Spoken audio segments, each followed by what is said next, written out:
This is a video about the new Social Security Fairness Act and how it affects us as husband and wife.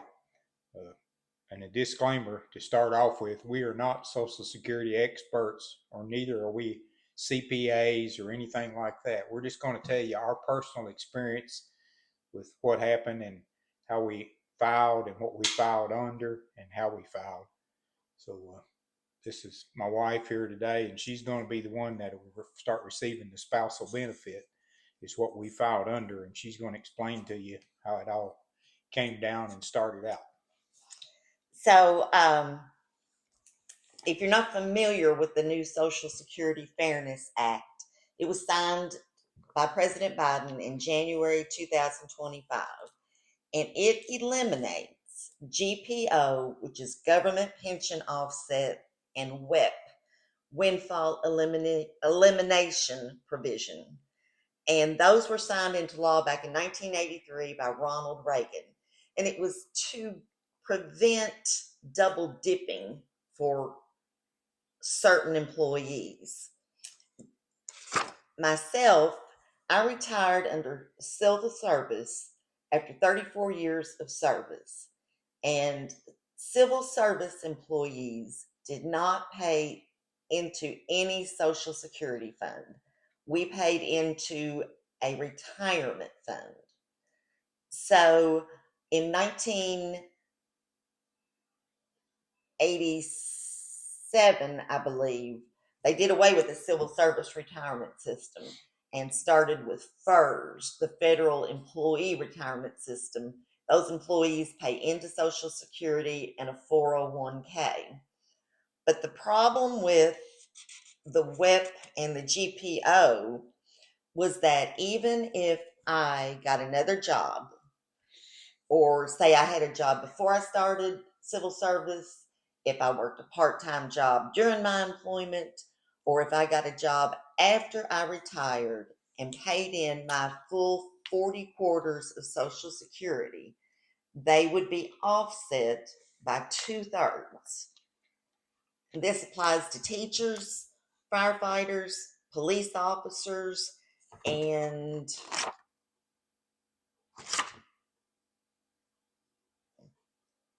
those I know.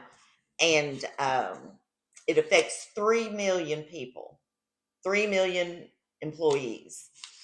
So when we found out that the GPO and the WEP had been eliminated, I went online to file for spousal benefits, not survivor benefits. Don't get them confused. Survivor would be if he predeceased me.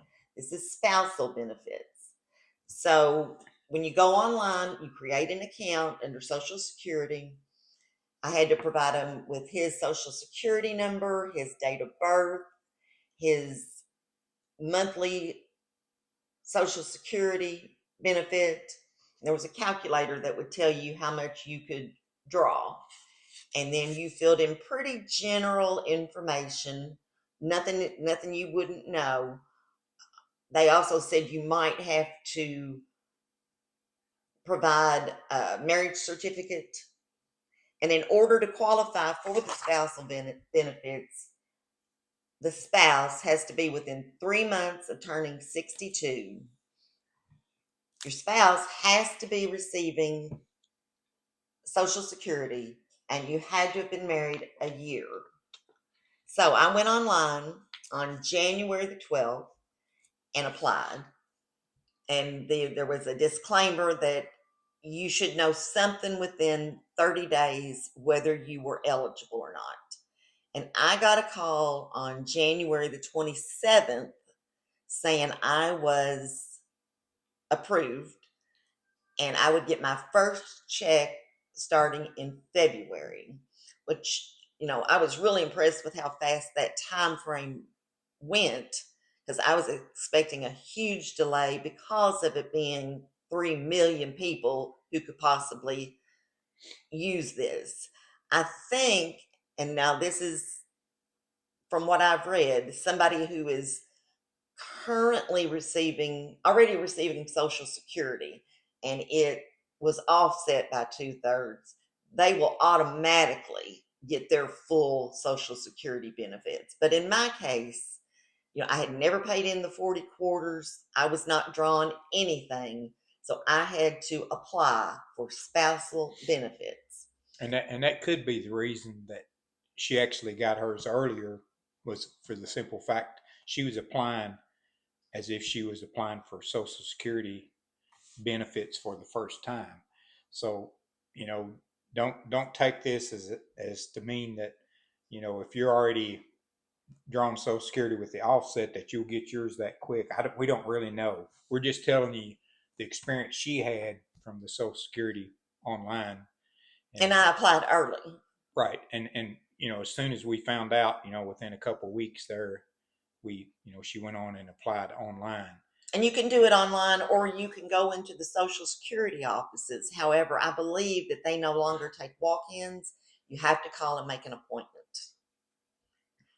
And like I say, for us, we're no Social Security experts, but I've saw a lot of YouTubers and a lot of videos from different people that's CPAs and tax specialists and ex Social Security managers and all this, and they're sort of painting doom and gloom as to how quick you'll be able to draw the benefits. But in our case, she was expecting, it may be a year, before the But benefits it may start. be a year on the back pay. Right, and you do get, of course, the back pay for the previous year. It's backdated to December 2023. So anything after December 2023, which would be all of January or all of 2024, you're going to get, of course, the back pay.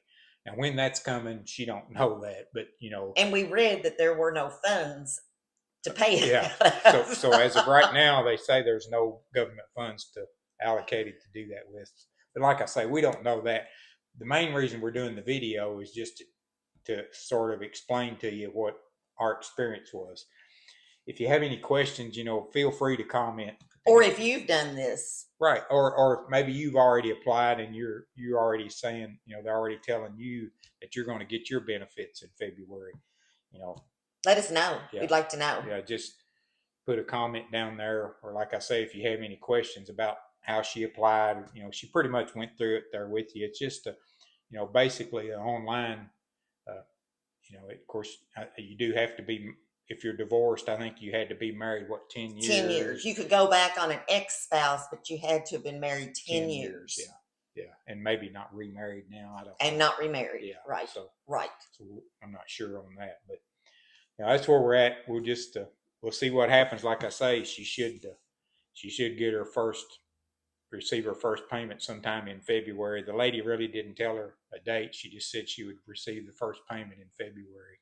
And so we'll see. Yeah. Another thing she did too, she got the first letter that's saying she didn't qualify for Social Security, but which lady, I wouldn't, because I never paid in the quarters. But the lady did tell her she would get that letter, and then she'll get the second letter that she'll get spousal benefits, which is what she actually applied for in her case. I was never aware that you could apply while your spouse was still alive. I thought it was all after they were deceased, but that's not true. So, we'll see how it goes. Just a short and sweet video about our experience and how it's worked. But like I say, it's pretty a simple process for her. A lot easier than we actually thought it would, because she's been in the Social Security office for numerous things before, and it's not.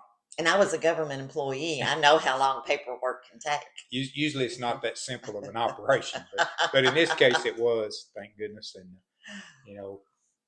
it's probably good that the government is sort of righting a wrong for penalizing somebody that did have a job. It never was fair. Right. If you paid in those 40 quarters, why would you not receive that just because you had a government pension? That just wasn't fair. Right. And what would inspire her to go get another job, knowing that the way it was, Social Security was going to be offset by 2/3. Offset, so you was going to get a third of what you would normally get Social Security, which isn't fair either. And I was going to have to work 8 more years. Right. So Just my way of looking at it. All right, so thanks for watching. And like I say, if you have any comments or questions, feel free to put them below, and we'll try to get back with you or answer them. And we would like to hear other people's experiences too. Mm-hmm. But this is ours. Just a side note, we're here in Kentucky, so maybe different states, but different offices or different That's a regions good point. Yeah. might be different.